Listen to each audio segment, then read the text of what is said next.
بھائیو الحمدللہ میری روٹی دین کے ساتھ نہیں جڑی ہوئی، اور یہ میں بات بار بار ریپیٹ کرتا ہوں کہ میں نے فرقہ واریت کو 3 طلاقیں دے کر اور 4 تکبیریں پڑھ کر دفنا دیا ہے، کیونکہ جو بندہ فرقہ واریت میں پڑ جائے وہ کبھی بھی حق بات نہیں کرتا۔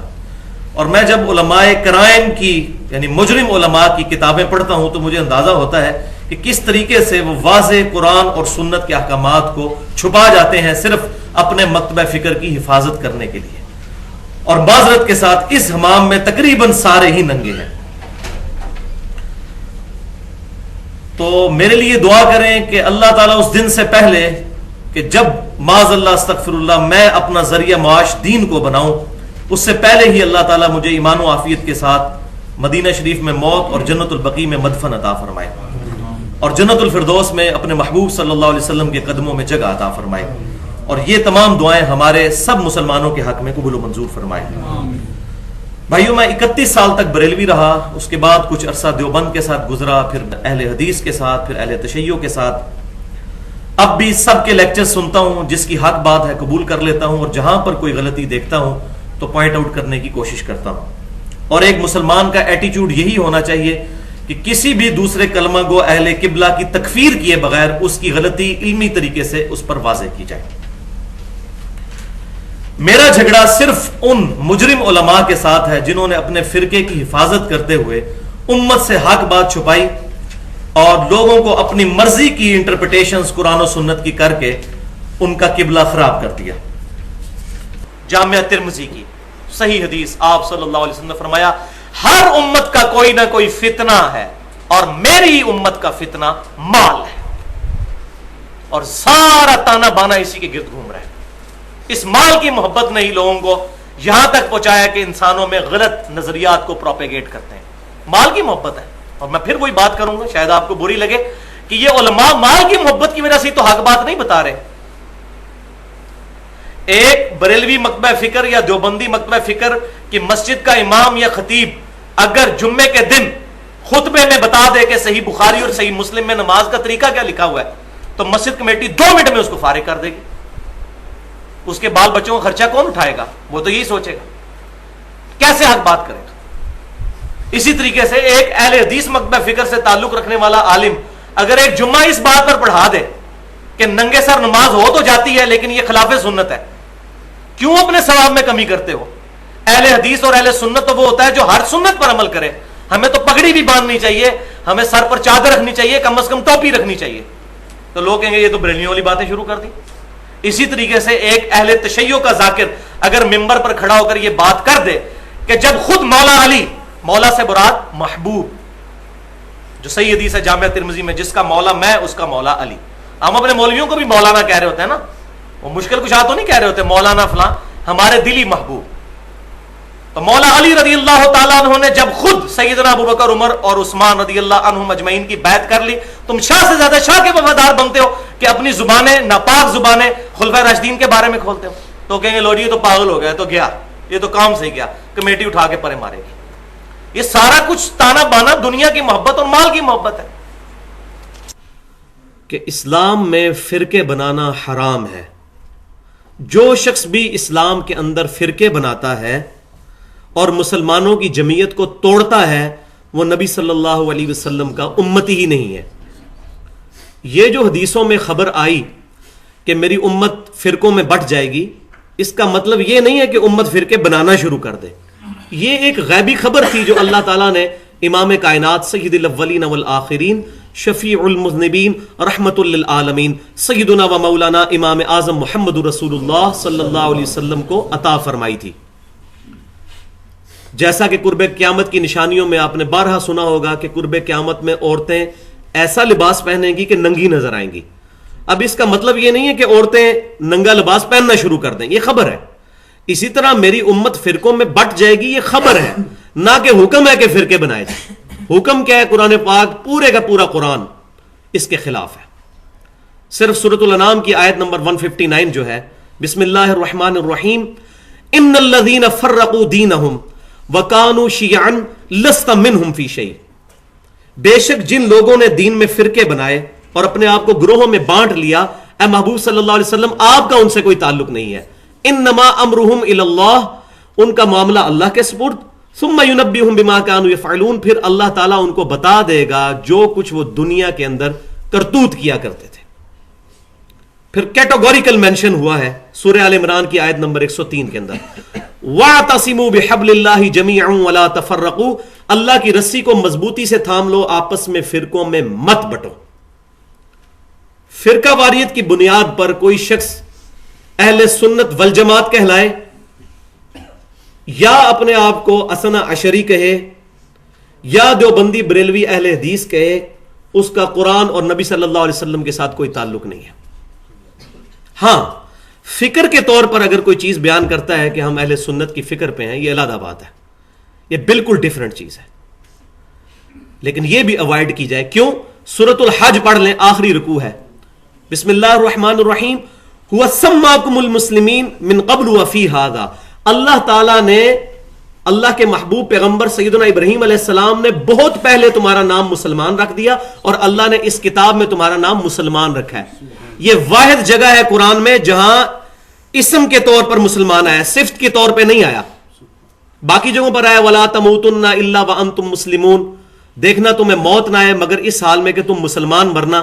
تو وہ کہتے ہیں نہیں جی ادھر مسلم کا مطلب ہے فرمانبردار بننا، لیکن یہاں لفظ آیا ہوا سماکم المسلمین، اللہ نے تمہارا نام ہی مسلم رکھا ہے، مسلمان۔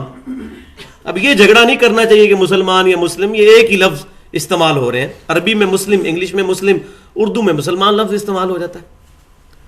تو فرقہ واریت سے بالا تر ہو کر اگر کتاب و سنت کو پڑھا جائے گا، پھر انشاءاللہ تعالیٰ کوئی بعید نہیں کہ ہمیں یہ ٹاپک سمجھ نہ آ سکے، لیکن جب فرقے گھسیں گے پھر یہ باتیں ہضم کرنا مشکل ہو جائیں گی۔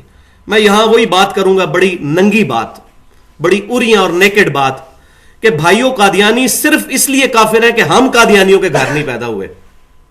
سیدھی سی بات ہے، سچی سی۔ اگر ہم میں سے یہاں جتنے 100 کے قریب لوگ بیٹھے ہیں، اگر ہم لوگوں کے ماں باپ قادیانی ہوتے، ڈیفینیٹلی قادیانی ہوتے ہم لوگ، میں اپنی بات کرتا ہوں، ہم قادیانی ہوتے۔ ہم کبھی بھی نہ یہ سوچتے کہ ہم سے باہر بھی حق لائی کر سکتا ہے۔ اسی طریقے سے کبھی بھی کوئی دیوبندی، بریلوی، اہل حدیث، شیعہ یا کسی بھی مکتبہ فکر سے تعلق رکھنے والا شخص کبھی نہیں سوچتا کہ ضروری نہیں کہ میں ہی 100% حق پر ہوں، ہو سکتا ہے سامنے کی بات بھی حق پر ہو، مجھے غلطی لگ گئی ہو کہیں پر۔ لیکن یہ ساری چیزیں اسی کو سمجھ آئیں گی جو نبی صلی اللہ علیہ وسلم کا دامن کرم تھامے گا۔ ان الذین فرقوا دینہم وکانوا شیعا لست منہم فی شیء۔ اور اس میں دوسرا جرم اسی کانٹیکسٹ میں یہ ہے کہ جو لوگ بھی حق بات کو چھپائیں گے نا، قرآن پاک میں ان پہ کئی جگہ لعنت کی گئی ہے، یہود و نصارہ کے علماء پر، کہ یہ کتمان حق کرتے ہیں۔ اسی وجہ سے کتنے صحابہ اکرام علیہم رضوان نے اتنی عجیب و غریب احادیث، وہ میں آج ٹاپک نہیں ہے، وہ مرنے سے پہلے بیان کر دی ہیں کہ کہیں ہم پر یہ جرم نہ آ جائے کہ ہم نے حق چھپایا۔ کتمان حق کرنے والے پر اللہ تعالیٰ نے قرآن میں کئی جگہ فرمایا کہ اللہ کی لعنت، اللہ کے فرشتوں کی لعنت، تمام لعنت کرنے والوں کی لعنت جو حق بات کو چھپاتا ہے۔ فرقہ بچانے کے لیے اسلام بچائیں گے فرقہ ختم ہو جائے گا، فرقہ بچائیں گے اسلام ختم ہو جائے گا۔ اسلام جمع فرقہ از اکول ٹو 0۔ اب ہم نے فیصلہ کرنا ہے کہ اسلام بچانا ہے یا فرقے بچانے ہیں۔ فرقہ واریت کا حل کیا ہے؟ وہ سورۃ الحج کی آخری آیت ہے، آیت نمبر 78، ملت ابیکم ابراہیم ہوا سماکم المسلمین من قبل وفی ھذا، پیروی کرو اپنے باپ ابراہیم علیہ السلام کی ملت کی، جنہوں نے بہت پہلے اس قرآن کے نزول سے بہت پہلے تمہارا نام مسلمان رکھا تھا، اور اس قرآن میں وفی ھذا، اور اس قرآن میں اللہ نے تمہارا نام مسلمان یا مسلم رکھا ہے۔ یہ 3 آیات۔ اب یہاں ان آیات کو تختہ مشق بنا کر بعض لوگ جو ہے وہ پینڈولم کی دونوں ایکسٹریمز تک پہنچ جاتے ہیں۔ ایک وہ لوگ ہیں جو ان آیات کو بنیاد بنا کر یہ کہتے ہیں کہ جو شخص بھی اپنے آپ کو بریلوی، دیوبندی یا اہل حدیث یا شیعہ کہتا ہے تو وہ قرآن کی ان آیات کے تحت کافر ہے۔ یہ خوارج کا گروہ ہے جو اس ایکسٹریم پر فتویٰ بازی کرتا ہے۔ اور دوسری ایکسٹریم پہ وہ لوگ ہیں جو یہ کہتے ہیں کہ جی مسلمان کہلانا کافی نہیں ہے، اگر ہم مسلمان اور مسلم کہلائیں گے پھر فرق کیسے پتا چلے گا؟ تو بھائیو یہ ٹینشن ہماری نہیں ہے، اللہ کو نہیں پتا یہ بات. وہ کیوں فرما رہا ہے ہوا سماکم المسلمین، تمہارا اسم مسلمان مسلم رکھا گیا ہے. یہ صفت کے طور پر نہیں آیا، یہاں پر نام کے طور پر آیا. تو اللہ تبارک و تعالی ہمارا ہم سے بڑھ کر خیر خواہ ہے، اور اللہ کے محبوب صلی اللہ علیہ وسلم حریص علیکم بالمؤمنین رؤوف الرحیم ہے، مومنین پر ان کی جانوں سے بڑھ کر شفقت فرمانے والے ہیں. آپ صلی اللہ علیہ وسلم نے کیوں نہیں امت کو فرما دیا کہ تم اپنے آپ کو فرقوں میں بانٹ لینا؟ تو یہ دوسری پینڈولم کی ایکسٹریم ہے کہ نہیں یہ تو ہم صرف پہچان کے لیے نام رکھتے ہیں، مقصد یہ نہیں ہوتا. لیکن بھائیو میں یہ چیلنج کرتا ہوں کہ دنیا کی کسی حدیث کی کتاب کے اندر کسی محدث نے یہ فتویٰ دیا ہو یا یہ مسئلہ لکھا ہو کہ مسجدوں کے باہر جو ہے وہ بریلوی، دیوبندی، اہل حدیث یا اہل سنت والجماعت ان ناموں کے ساتھ مسجدوں کے باہر جو ہے پریزنٹیشن ہو اور اس کی وجہ سے امت کی جمعیت کو توڑا جائے؟ کہیں موجود نہیں ہے. ہمیں اہل سنت یا اصحاب القرآن والحدیث والاجماع اس منہج سے اختلاف نہیں ہے، لیکن اس منہج کی بنیاد کے اوپر امت میں فرقے بنانا اور اس کی بنیاد کے اوپر اہل قبلہ اور اہل کلمہ کو مشرک اور بدعتی ڈکلیئر کرنا یا ان کو گستاخ رسول کہنا علی الاعلان، یہ بہت بڑا ظلم ہے. تو یہ دو پینڈولم کی ایکسٹریمز ہیں. جبکہ درمیان کی بات یہ ہے کہ ہم لوگ کتاب و سنت اجماع کو حجت مانتے ہوئے جتنے بھی اہل قبلہ اور اہل کلمہ ہیں ان کا احترام کریں، اور جہاں ان کو تعویل کی غلطی لگی ہے ان کی غلطی دور کرنے کی کوشش کریں. یہ کام ہم کوئی نہیں کر رہے، اور جو کام کرنے والا نہیں تھا وہ بڑے زور و شور سے کر رہے ہیں. اب مجھے ضمناً یہ بات میں نے بیان نہیں کرنی تھی لیکن آج میرے ذہن میں آ گئی چلتے چلتے. صحیح بخاری کے اندر آپ پہلی جلد کے اندر دیکھ لیں کہ امام بخاری رحمۃ اللہ علیہ نے باقاعدہ ایک باب باندھا ہے جس کا نام ہے بدعتی اور باغی کے پیچھے نماز پڑھنے کا حکم. اور اس میں اتنی خطرناک ایک روایت لے کے آئے ہیں. خطرناک میں اس لیے کہہ رہا ہوں، ہمارے لیے خطرناک نہیں، جن کو سمجھ آ چکی ہے. یہاں جتنے 100-150 لوگ موجود ہیں جن کو سمجھ آ چکی ہے ان کے لیے میں بات نہیں کر رہا. جن کو سمجھ نہیں آئی ہوئی ان کے لیے بہت خطرناک ہے. صحیح بخاری میں باب کا نام ہے پہلی جلد کے اندر ہی نماز والے چیپٹر میں باغی اور بدعتی کے پیچھے نماز پڑھنے کا حکم. اور وہاں امام بخاری رحمۃ اللہ علیہ سیدنا عثمان غنی رضی اللہ تعالیٰ عنہ کی ایک روایت لے کے آئے ہیں کہ جب باغیوں نے ان کو گھیر لیا، ان کے گھر میں محصور کر دیا. اب ظاہر ہے وہ جو باغی تھے وہ کافر تو کوئی نہیں تھے، یہ بھی بڑا جھوٹا پراپوگنڈا ہے کہ وہ کوئی یہودی تھے یا یہ تھے، مسلمان تھے، ایمان والے لوگ تھے، بس ان کو بھی غلطی لگ گئی تھی تعویل کی. تو ہے مسلمان تھے، مسجد نبوی میں وہ نمازیں پڑھاتے تھے.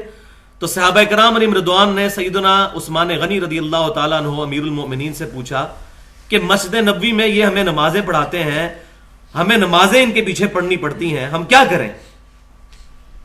تو سیدنا عثمان غنی رضی اللہ تعالیٰ عنہ نے فرمایا کہ نیکی کے کاموں میں ان کا ساتھ دو اور برائی کے کاموں میں ان سے الگ رہو، برائی کا وبال ان پر ہوگا. یعنی سیدنا عثمان غنی رضی اللہ تعالیٰ عنہ نے یہ نہیں فرمایا کہ اپنی 1.5 اینٹ کی مسجد لادہ بنا لو. یہ ذرا پوائنٹ پہ غور کریں. اور فرمایا انہی باغیوں کے پیچھے نماز پڑھو. اہل قبلہ تھے، اہل کلمہ تھے، مسلمان تھے، تعویل کی غلطی لگی ہوئی تھی. بالکل اسی طرح جس طرح کہ سیدنا معاویہ رضی اللہ تعالیٰ عنہ نے سیدنا علی کے خلاف بغاوت کی. اب اس کی وجہ سے سیدنا معاویہ رضی اللہ تعالیٰ عنہ کو کافر تو نہیں ہو گئے، ان کی تعویل کی غلطی تھی. تو پازیٹیولی چیزوں کو ایڈریس کرنا چاہیے. لیکن اس سے جو سبق ہمیں مل رہا ہے جو امام بخاری رحمۃ اللہ علیہ دے رہے ہیں وہ درس یہی ہے کہ اس کی بنیاد کے اوپر فرقہ واریت کو فروغ نہ دیا جائے. لیکن مسئلہ یہ ہے بھائیوں کہ ہمارے انڈیا پاکستان کا کلچر اتنا برا ہے کہ یہاں کوئی شخص اگر کوئی اہل بیت کی بات کرنا شروع کر دے اس کو کہتے ہیں یہ تو شیعہ ہو گیا. اگر کوئی توحید کی بات کرنا شروع کر دے اس کو کہتے ہیں یہ وہابی ہو گیا. اگر کوئی صحابہ کی بات کرنی شروع کر دے اس کو کہتے ہیں یہ تو دیوبندی ہو گیا. اور اگر کوئی نبی صلی اللہ علیہ وسلم کی محبت کی بات کرے تو کہتے ہیں یہ بریلوی ہو گیا. یہ ایسے ٹوٹکے مولویوں نے اپنی روٹی چلانے کے لیے بنائے ہوئے ہیں کہ لوگوں کو اس طریقے سے حق بات سے دور کرتے ہیں. کوئی قرآن سے آیت پڑھ رہا ہے ایاک نعبد و ایاک نستعین تو اس کو کہتے ہیں تو وہابیوں والی باتیں کر رہا ہے. اب یہ قرآن وہابیوں نے لکھا ہوا ہے، یہ قرآن و سنت کی بات ہو رہی ہے. اسی طریقے سے اگر میں بخاری مسلم سے فضائل اہل بیت پر اور بنو امیہ کی جو ظالم حکومت ہے اس کے اوپر بات کرتا ہوں تو پہلے بخاری مسلم کا رد کریں، میں اپنی طرف سے یہ باتیں کر رہا ہوں، معاذ اللہ استغفر اللہ۔ تو اس ایشو کو کل کرنے کے لیے اس امت میں اہل سنت کے بہت بڑے امام امام محمد بن ادریس شافعی رحمت اللہ علیہ المتوفا 204 ہجری، جو امام اہل سنت امام احمد بن حنبل المتوفا 241 ہجری، ان کے بھی استاد ہیں۔ ان کے عربی کے شعر اس سارے ایشو کو کل کر دیتے ہیں، جو صحیح سند کے ساتھ تمام اسماء و رجال کی کتابوں میں موجود ہے، بلکہ امام ابن تیمیہ رحمت اللہ علیہ المتوفا 728 ہجری، ان کے شاگرد خاص حافظ ذہبی رحمت اللہ علیہ المتوفا 748 ہجری، انہوں نے اپنی تاریخ الاسلام میں ان اشعار کو نقل کیا ہے۔ ان اشعار کا ترجمہ کچھ یوں ہے، عربی کے اشعار، کہ اگر اہل بیت کی محبت کا نام رافضی ہونا ہے تو دنیا میرے رافضی ہونے پر گواہ ہو جائے۔ امام شافعی کہتے ہیں میں رافضی ہوں۔ اس کو پھر میں نے ایڈ کیا ہے کہ امام شافعی اگر آج زندہ ہوتے تو میں ان کو کہتا کہ شیخ صاحب اس میں یہ بھی میری طرف سے جملے ایڈ کر لیں کہ اگر نبی صلی اللہ علیہ وسلم کی محبت کا نام بریلوی ہونا ہے تو میں بریلوی ہوں، اگر صحابہ کرام علیہم رضوان کی عقیدت کا نام دیوبندی ہونا ہے تو میں دیوبندی ہوں، اور اگر کتاب و سنت کے منہج کو سلف صالحین کے فہم کے مطابق سمجھنا اور اس میں پھر کسی کی پرواہ نہ کرنا، اللہ اور اس کے رسول کو فائنل اتھارٹی ماننے کا نام سلفیت یا اہل حدیث ہونا ہے تو میں اہل حدیث ہوں الحمدللہ۔ میری پیدائش بھائیوں ایک کٹر بریلوی خاندان کے اندر ہوئی، اور تقریباً اپنی پیدائش سے لے کر 30-31 سال تک میں بریلوی مکتبہ فکر میں رہا، انہی کی کتابیں پڑھی، انہی کے علماء سے مسائل پوچھے، اور کسی دوسرے کو سننے کی کوشش نہیں کی۔ پھر اچانک ٹرننگ پوائنٹ آیا 2007 کے اندر، اسی دوران، اور وہ یہ قرآن پاک، اس کو پری ڈیٹرمنٹ ریزلٹس کے بغیر پڑھنا شروع کیا۔ چند مہینوں کے اندر مجھے یہ گیم سمجھ آ گئی کہ ہم جن عقائد اور نظریات کو لے کر چل رہے ہیں وہ کم از کم اس کتاب میں تو موجود نہیں، اور کہیں پر موجود ہوں، ضعیف قصہ کہانیوں کے اندر اور ضعیف الاسناد روایتوں کے اندر، لیکن اس کتاب کے ساتھ وہ میچ نہیں کرتے۔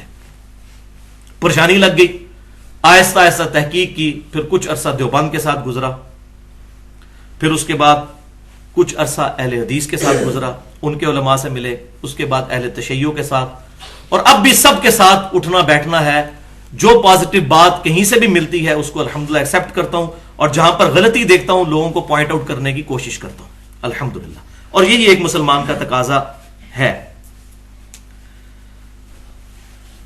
اور الحمدللہ مجھے یہ سعادت بھی حاصل ہے اس حوالے سے کہ میں نے ساری جماعتوں میں کچھ نہ کچھ وقت گزارا ہے، بریلوی، دیوبندی، سلفی، اہل حدیث، سب کے جو مشہور جماعتیں ہیں۔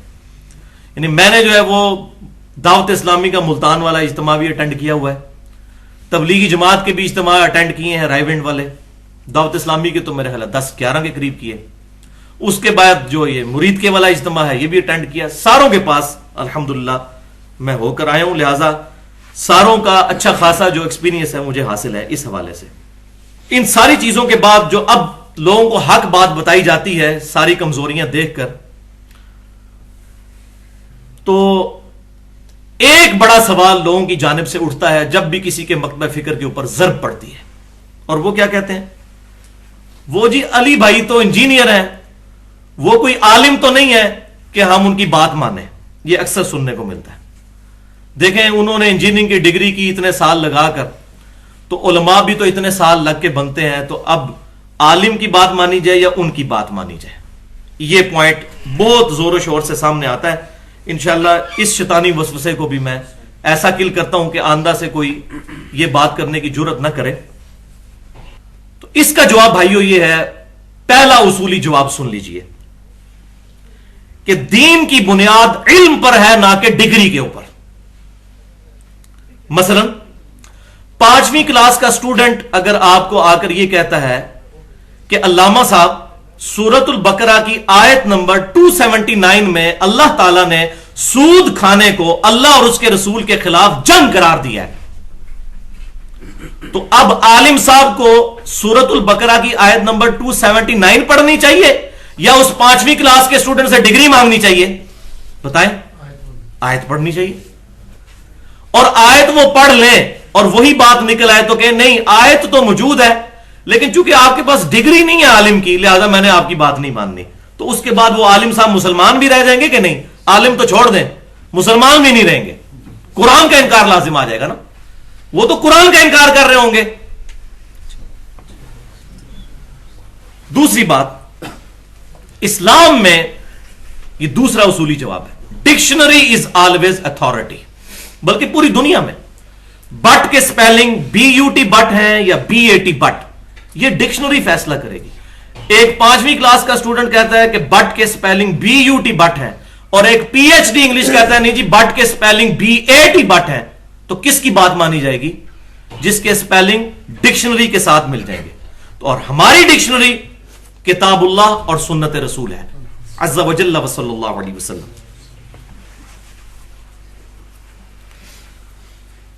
اس کی PhD کی ڈگری اس کی غلطی کو جسٹیفائی نہیں کر سکے گی, تو بات وہی مانی جائے گی جو کتاب و سنت میں لکھی ہو.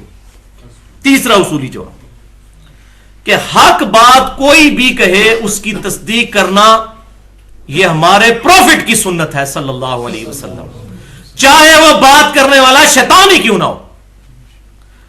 شیطان سے بڑا تو ٹائٹل کسی کو نہیں دیا جا سکتا, نہ مجھے نہ کسی ایسے دائی کو جو حق بات لوگوں تک پہنچا رہا ہو. مجھے کم از کم شیطان جتنا بھی اگر سمجھ لیں تب بھی نبی صلی اللہ علیہ وسلم کی سنت ہے شیطان کی بات کی تصدیق بھی کرنا اگر وہ سچی بات کر رہا ہے. اور یہ میں اپنی طرف سے نہیں کہہ رہا, صحیح بخاری میں انٹرنیشنل نمبرنگ کے مطابق 2311 نمبر حدیث ہے کتاب الوکالہ چیپٹر کے اندر. بڑی لمبی حدیث آپ نے اکثر سنی ہوگی. اس کا لب لباب یہی ہے کہ شیطان نے سیدنا ابو ہریرہ رضی اللہ تعالیٰ عنہ کو انسانی شکل میں آ کر آیت الکرسی کا وظیفہ بتایا اور کہا کہ اگر تم یہ رات کو سونے سے پہلے پڑھ لو گے تو صبح تک اللہ تعالیٰ کی طرف سے ایک فرشتہ تمہاری حفاظت کرے گا. تو نبی صلی اللہ علیہ وسلم کو جب انہوں نے یہ بات عرض کی تو نبی صلی اللہ علیہ وسلم نے فرمایا کہ وہ شخص ہے تو جھوٹا کیونکہ وہ شیطان تھا جو انسانی شکل میں تمہارے پاس آیا, لیکن اس نے بات سچی کی ہے. واقعی یہ بات ہے کہ جو آیت الکرسی پڑھ کے رات کو سو جائے تو اللہ تبارک و تعالیٰ کی طرف سے ایک فرشتہ پوری رات اس کی حفاظت کرتا ہے. تو نبی صلی اللہ علیہ وسلم کی سنت ہے کہ شیطان بھی اگر سچی بات کرے تو اس کی تصدیق کرو, اور اگر کوئی انسان آپ کا اپنا قبلہ بھائی اہل کلمہ بھائی کوئی بات کرتا ہے اس کی ڈگری نہ مانے بلکہ اس بات کو دیکھیں. چوتھا جواب یہ ہے کہ ہم ڈاکیے کی حیثیت سے اپنے رب اور اپنے محبوب صلی اللہ علیہ وسلم کا پیغام امت تک پہنچانے کی کوشش کر رہے ہیں. ہمارا کہیں یہ دعویٰ نہیں ہے کہ ہم اتھارٹی ہیں. ہاں ہم یہ کہتے ہیں کہ اللہ اور اس کے رسول صلی اللہ علیہ وسلم کی بات اتھارٹی ہے. تو اگر کوئی اللہ اور اس کے رسول صلی اللہ علیہ وسلم کی بات کا انکار کرتا ہے تو وہ ہمارا انکار نہیں کرے گا بلکہ اللہ اور اس کے رسول کا انکار کرے گا. معاذ اللہ, استغفر اللہ. علماء نے کتاب اللہ کے ترجمے بھی کر دیے, صحیح بخاری اور صحیح مسلم کے بھی ترجمے آ چکے, باقی احادیث کی کتابوں کے بھی ترجمے آ چکے. یہ علماء نے ترجمے کیا اپنے پرسنل نوٹس بنائے تھے؟ نہیں, بلکہ یہ ترجمے عوام کے لیے انہوں نے چھاپے. ان کو تو عربی آتی ہے, ویسے یہ بھی ان کا زوم ہے, عربی کوئی نہیں آتی. قرآن پاک سامنے رکھ کے اگر ان کو بیچ میں سے کوئی صفحہ کھول کے پوچھے نا کہ اس کا ترجمہ کریں تو آدھے سے زیادہ نہیں کر سکیں گے. یہ بھی آپ کو دھوکہ ہی دیا ہوا انہوں نے. وہ دورہ قرآن اور دورہ حدیث ہی ہوتا ہے آخری سالوں میں, پڑھتے پڑھتے کوئی نہیں ہے. بہرحال جس کا دعویٰ ہے کہ عربی آتی ہے, تو یہ ترجمے جو ان کے بڑے بڑے علماء نے کیے, کیا یہ نوٹ کمانے کے لیے کیے کہ ہاں جی یہ کتابیں بکیں اور ہم پیسے کمائیں؟ پھر یہی مسئلہ ہے. اگر عوام کے لیے کیے ہیں تو اپنا ترجمہ تو مانے, بریلوی احمد رضا بریلوی صاحب کا, پیر کرم شاہ صاحب کا ترجمہ تو مانے, دیوبندی اشرف علی تھانوی صاحب کا ترجمہ تو مانے, اہل حدیث جو ہے وہ جونا گڑی صاحب کا ترجمہ تو مانے, اہل تشیع جو ہے وہ سید فرقان علی شاہ صاحب کا ترجمہ تو مانے, اپنے ترجمے تو مانے نا. اگر انہی ترجموں سے ہم ان کو وہی بات دکھاتے ہیں, آپ تو کوئی جھگڑا ہی نہیں رہ گیا کہ یہ اپنی طرف سے ترجمے کرتا ہے. تو اصل مسئلہ یہ نہیں ہے, اصل مسئلہ انہوں نے ماننا ہی نہیں ہے. اور وہی ہے پانچواں اصولی جواب کہ یہ سارے بہانے ہیں کہ جی یہ علماء کی ڈگری چاہیے اور فلاں عالم ہوگا تو اس کی بات مانیں گے. اگر یہی بات ماننے والے ہوتے تو اپنے مکتبہ فکر کے علاوہ جو باقی علماء ہیں ان کی بھی تو بات مانتے. ان کے بارے میں تو اتنی زبان کھول کر کامنٹس پاس کرتے ہیں کہ انسان حیران ہو جاتا ہے کہ یہ علماء کی لینگویج ہے.